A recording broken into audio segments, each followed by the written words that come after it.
Book 10, Aeolus and Circe. The next land we sighted on our journey was strange in every way. It was a floating island walled all around with solid bronze. This, we discovered, was Aeolia, the home of King Aeolus, whom the gods had made Lord of the Winds. He had 12 perfect sons and daughters, whom he had married to each other, and they lived at ease within their bronze palace, feasting all day long. Aeolus welcomed me to their feast, and when I departed, he gave me a godly gift. He captured the winds and bound them up in a great bag made from the hide of a full-grown ox, sealing the neck tight with wire so nothing could escape. But he left the west wind free to blow us straight on our course for home. I stayed up for 9 days without a rest, manning the helm myself, for I was determined that nothing would stop me reaching home now. We sighted land, Ithaca. I thought my troubles were over, and I left the helm to sit and rest my legs. But sleep overcame me, and soon as my eyes were closed, mischief erupted among my crew. They took it into their heads that the bag Aeolus gave me must contain gold and riches, which I planned to keep all for myself. The fools! Mad with jealousy, they decided to open the bag and see. I awoke to a nightmare. In my grief, I thought that I should cast myself overboard and drown rather than suffer such tragedy, but my spirit held me, made me cling to the rail, and endure it all. The winds, unleashed, battered our ship and blew us wailing back from our homes, all the way back across the sea to Aeola. What? Odysseus? Back again? How can this be? I sent you on your way with all you needed to reach your home. Sir, my crew betrayed me. They opened the bag and released the winds. I beg you, great king, save me again. You have the power to do it easily. Pitiful man, the gods must truly despise you, and I will not go against their will. Leave my hall, and never return. So we sailed on, cursing our fate. 6 days we rowed, and on the 7th we came to a shore of tall cliffs encircling a fine, calm, natural harbor. My captains all sailed in, but some instinct warned me to moor my ships outside the cliffs, tying her fast to the rocks. I climbed to the top of the cliff and saw smoke rising in the distance. 2 of my men volunteered to go and see what manner of people lived there. They had not gone far when they met a great strapping young woman.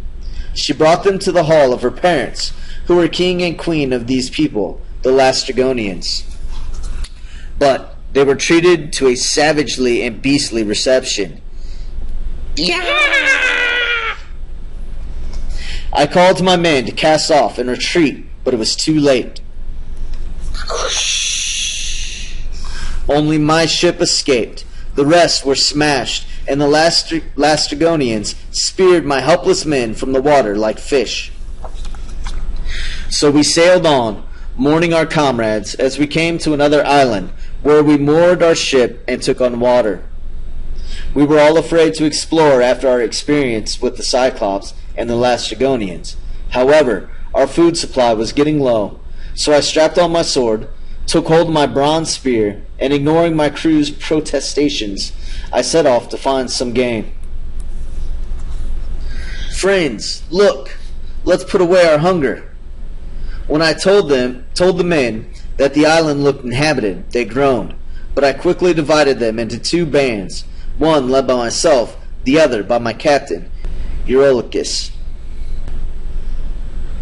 We cast lots from our helmet, and Eurylochus's lot came first. So he and his band set off grimly to see who might live here. At the center of the island they found a great house with a garden prowled by wild animals who acted as meek as house pets. They heard a beautiful voice singing within, drawn by her song. My men went to the door and hailed her, and she came out at once to greet them, the bewitching Queen Circe. Only Eurylochus held back, sensing a trap. Circe mixed them in bowls of a sweet concoction made of cheese, barley, golden honey, and Pramnian wine. And into this she also stirred a magic drug. Eurylochus had returned, raving about the men being transformed. His story was hard to believe, but it made me burn with curiosity. Though the men wanted to put to sea at once and escape, I made up my mind to see what had happened to my comrades, and rescue them if I could. Well, well, great Odysseus, looking for trouble again? Let me give you some friendly advice, then. This island belongs to Circe, a powerful immortal. She has enslaved your men by magic. If you would seek her out, then take this herb with you. Chew it up and swallow it, and it will protect you from her spells. When her magic fails, she will try to seduce you. Threaten her with your sword. Make her swear never to harm you, and to release your men. Then you can lie safely in her bed and enjoy the magical delights of the island for as long as you please. I found all as Eurylochus had described it.